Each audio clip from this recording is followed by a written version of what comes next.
शहदादपुर में काविश ऐं KTN news पारां गैर मुल्कनि खां पाक सिंध जे सिरे हेठि एकता मल्हाइण जे सॾ जे मोट में शहदादपुर में ख़ानगी स्कूल ब्राइट स्टार पारां हिकु शानदार तक़रीब कोठाई वई, जंहिंमें तइलीम खाते जा ऑफिसरनि, इलाइक़े जे मौज़ूदनि शिरकत कई।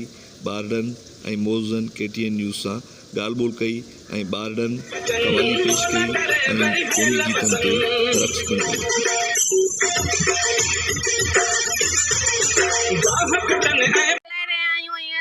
फ़ख्र महसूस करे रहे हैं असां सिंधी आहियूं ऐं असां टोपी अजरक पाइण वारा आहियूं। असीं सभु हिकु आहियूं,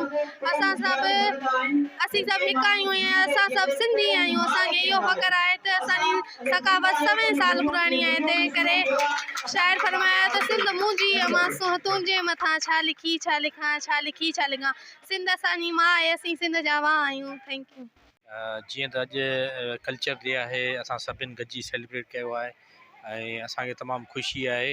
ऐं हर साल ही ब्रिटिश स्कूल वारा जी आहे कोशिशि त असां सेलिब्रेट कयूं ऐं असांजी इहा ज़ाती ख़्वाहिश आहे त इहो कल्चर डे आहे, असां हर साल हर महीने हर ॾींहं ते असां सेलिब्रेट कयूं। महिरबानी। अल्लाह ताला जे नाले सां जेको रहम ऐं करम करे थो, असां अॼु सिंधी सकाफ़त मल्हाए रहिया आहियूं। असां सिंधी आहियूं ऐं असां फ़ख्र महसूस करे रहिया आहियूं सिंध ते। असां सिंधी आहियूं ऐं असां फ़ख्र करे रहिया आहियूं पंहिंजी सिंध ते। ऐं अवाम खे मैसेज ॾियणु चाहियां थी त असांखे पाण में प्यार मोहबत सां रहणु घुरिजे ऐं असांखे तालीम हासिलु करणु घुरिजे। ख़ासि करे पंहिंजी नियाणियुनि खे तालीम ॾियो, छो नियाणियुनि खे तालीम ॾींदव तॾहिं ज़िंदगी में अॻिते वधी सघंदव। पंहिंजी नियाणियुनि खे तालीम ॾियो, पंहिंजे औलाद खे तालीम ॾियो, जीअं त हू दुनिया में कामयाब थी सघनि। तालीम हूंदी त असां कामयाब थी था सघूं, न त तालीम खां सवाइ असां कुझु बि न आहियूं। हा, ही बहितरीनु प्रोग्राम थी रहियो आहे ऐं हिन प्रोग्राम सां न सिर्फ़ु ॿारनि जी जेका तालीम में इज़ाफ़ो थिए पियो, गॾु गॾु हू एंजॉय कनि पिया ऐं जेको ॿार पढ़ी थकंदो आहे त ही एक्स्ट्रा करिकुलर एक्टिविटीज़ जेके न तमामु ज़रूरी आहिनि। यानी असांजो ग़ैर निसाबी सरगर्मियूं माना उहे एक्टिविटीज़ जेको ॿार तइलीम सां गॾोगॾु पंहिंजो पाण खे ज़िंदा रखण जे लाइ, पंहिंजो पाण खे एक्टिव रखण जे लाइ, पंहिंजो पाण खे तवानो रखण जे लाइ कंदो आहे, उन जे लाइ हीअ एक्टिविटी तमामु ज़रूरी आहिनि।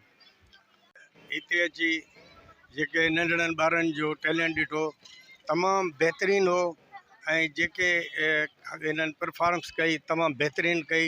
जेका आदरणीय समरीन तकरीर कई उहा बि सुठी रही, तमामु बहितरीनु। हूअं बि असांजूं क़ौमूं उहे जीअंदियूं आहिनि जेके ॿियनि जे लाइ जीअनि।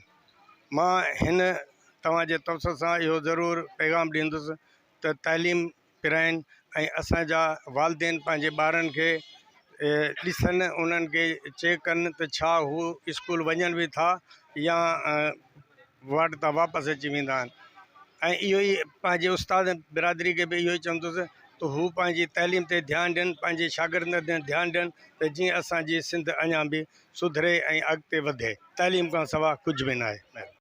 सबसे पहले तो मैं पूरी सिंधी कौम और सिंध की आवाम को जो कि मेहमान नवाज है और मोहनजो दड़ो की तहज़ीब की वारिस है, उनको मुबारकबाद पेश करता हूँ कि ये दिन मनाकर उन्होंने साबित किया है कि हम पहले भी ज़िंदा दिल थे, 5000 साल पहले भी हम जो है तहज़ीब याफ्ता थे और आज भी सिंध जो है और सिंधी कौम और तमाम सिंध में रहने वाले तहज़ीब याफ्ता, तालीम याफ्ता और इखलाक याफ्ता हैं।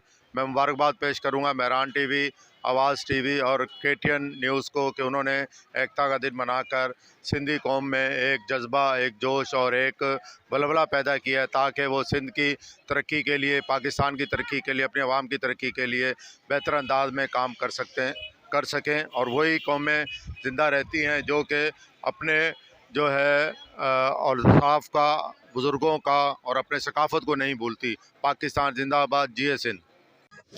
कैमरामैन अब्दुल हकीम मंगी सागर, शाद अली मंगी, KTN न्यूज़, शहदादपुर।